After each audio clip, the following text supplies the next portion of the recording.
里故事欣赏。青溪往回，青溪作者往回，连日风华川，每读青溪水，水山将万转，此途无百里，声宣愿识中。色情心相理，样样换灵形，亭亭应家伟。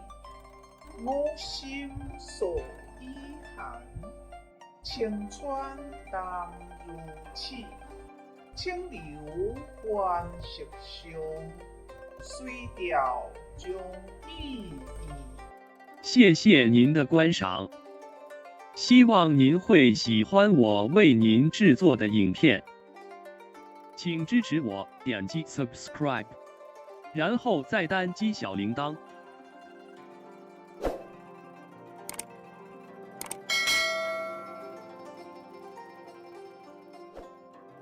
请点击下面观看同一系列的影片。